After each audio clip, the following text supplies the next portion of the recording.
Death is only the beginning.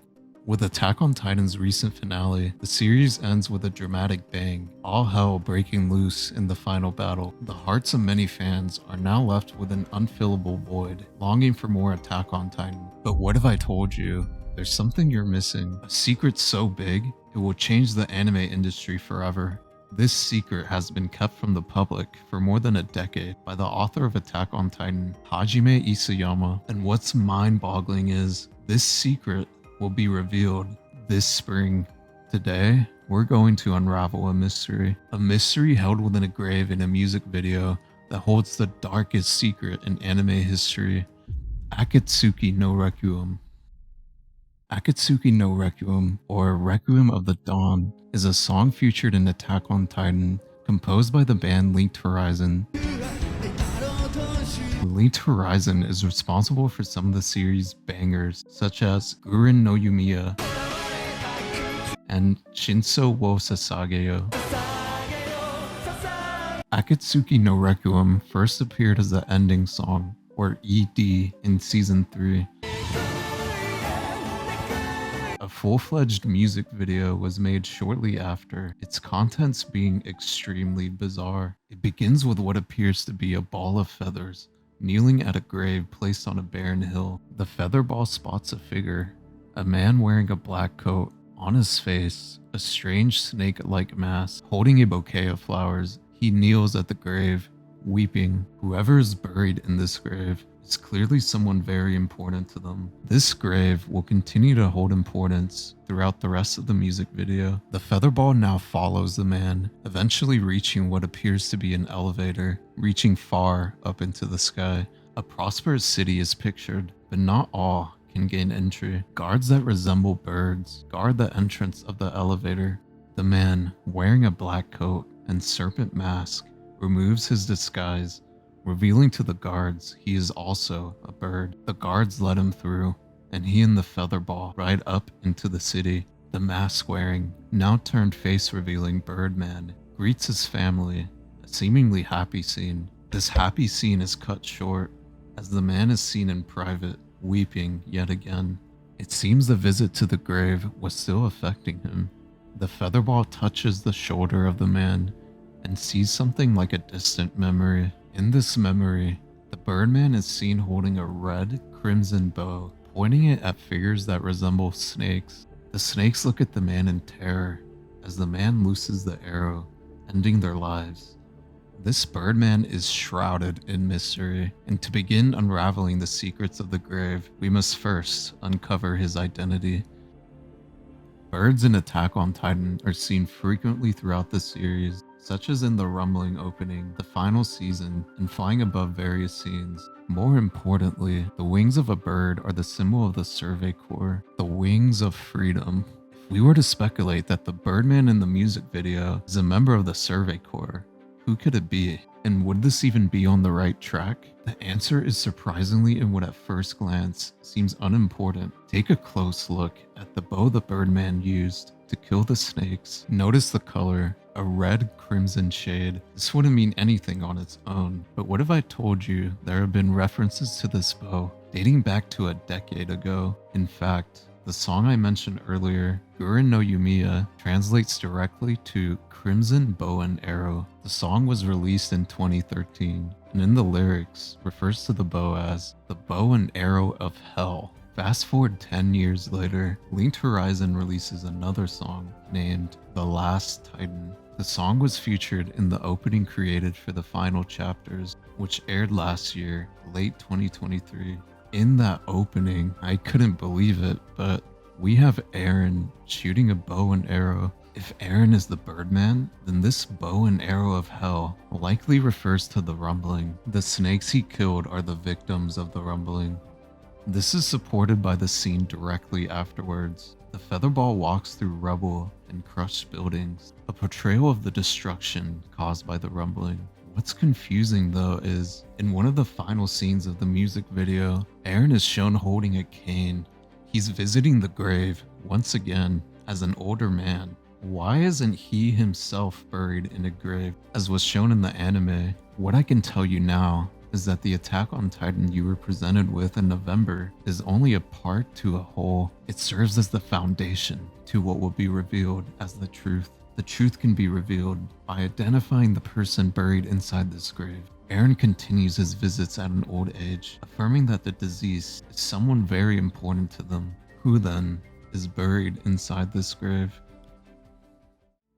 The grave is extremely secretive, partly due to how secretive those involved in the production are about its true meaning. Kimimasa Inazumi, a stop-motion animation director, was involved in the making of Akatsuki no Requiem. They have publicly talked about the music video on Twitter, though their statements are extremely vague. When asked if there was any outside leadership in producing the video, besides the director, Saori Watanabe, they said, "Sorry for the blunt answer. What I can say with 100% certainty is that it is not an independent production." The user who initially asked the question pressed on, asking if they had ever met Hajime Isayama. Inazumi replied, "I would like to answer it sincerely, but I try not to answer anything that directly affects the interpretation of the MV.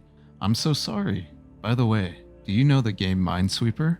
It's a simple but very interesting game. I don't want you to take it too seriously, and I'm sure you don't mean anything either. But your question reminded me of playing Minesweeper. This is a very interesting answer, and a suspicious one at that. If they had met Hajime Isayama, the creator of Attack on Titan, and it was not an independent production, then maybe this music video is more important than it lets on." Finally, when asked, "Can you tell us the meaning of the music video after the anime ends?" they replied with, "I think that's difficult. When the time comes to talk about the details of the music video, it might be when everyone is walking with canes." I find this odd. One, to keep the secret for so long, and two, to refuse to speak about the video even after the anime ends. Everyone is walking with canes implies a large amount of time has to pass before anyone involved can talk about it. Perhaps there's more to Attack on Titan, something that's hidden away from the public eye to be revealed in the future. If you look closely at the grave, there appears to be symbols etched onto the surface, though not entirely legible. Inazumi, however, gave us a full HD view of the grave, revealing that the symbols are actually an original language created by Saori Watanabe. The language is inspired by a combination of real-world languages and could be deciphered, although extremely difficult. This begs the question, if an original language was created solely for the text on the grave, just how important is this grave? Was it to hide the name of the dead, or simply an act of passion from the director? The secrecy surrounding this grave is intriguing, especially considering the anime has already ended and no official explanation has been given. But as I said at the start of this video, death is only the beginning. I won't leave you in suspense any longer. It's time to answer who is buried in this grave and its significance on Attack on Titan as a series. But be warned, the explanation is complex and delves deep into the series' hidden secrets. We'll start by acknowledging this truth. Attack on Titan is not over yet. There is still more to the story that the creator Isayama will reveal, and it all begins with Ymir Fritz. The legend goes that Ymir made a contract with the devil to gain the power of the Titans. We see in the anime, however, that this isn't true. She fell into a tree that housed the source of all living matter, Hallucigenia. Hallucigenia attached itself onto Ymir, and this is how she gained her powers. The legend is true in a different manner, however, but much more sinister. In the illustration, we see an angel offering an apple to the devil. This apple is what seals the contract. An offering. This offering is an offering of slavery to a host. The angel represents Ymir, and the devil represents King Fritz. You might be wondering, why on earth would Ymir willingly submit to King Fritz? What if I told you all founding Titan inheritors, including Eren, inherently exhibit slave-like tendencies? This is caused by hallucigenia. Think of hallucigenia as a reverse parasite. Instead of feeding on its host, it serves the host. Hallucigenia attached itself onto Ymir, becoming a slave to its host. Ymir, bound by hallucigenia's nature, offered servitude to King Fritz, becoming a slave to her host. If you think this is crazy, it's because it is, but there is evidence that supports this claim, found in the Season 2 ED. In this illustration, the offering is reversed. The devil is the one handing the apple to the angel. This devil's offering of slavery is depicted by a slave ball to its left. What's odd though is that the apple is represented by something familiar, something we've seen hundreds of times in the anime, a red scarf. Eren is the devil, and Mikasa's the angel. When Eren wrapped his scarf around Mikasa, a part of him became a slave to her will. Though not directly explained to the viewer, Mikasa's will has always been to see Eren and be with him as long as possible. So what does this mean exactly? When Mikasa desires to see Eren again after his death, Eren obeys.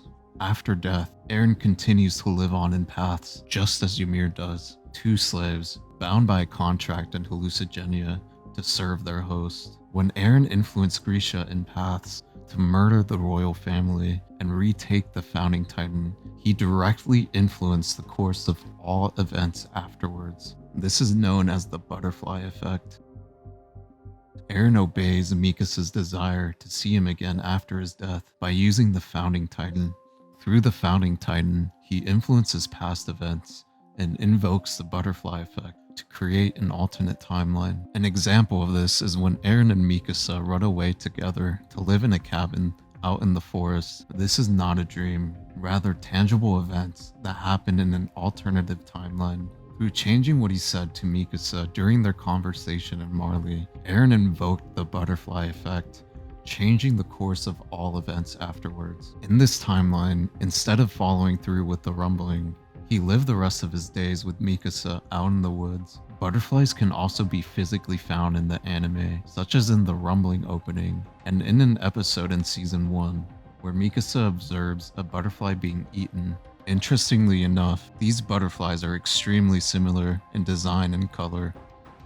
By wishing to see Eren again, Mikasa circumvents Eren's death by creating alternate timelines where she and Eren can be together again. Eren is a slave in paths, creating alternate timelines in a never-ending cycle, just like Ymir is a slave, creating titans. The two are bound in an everlasting pact to a host, caused by the tendencies of hallucigenia.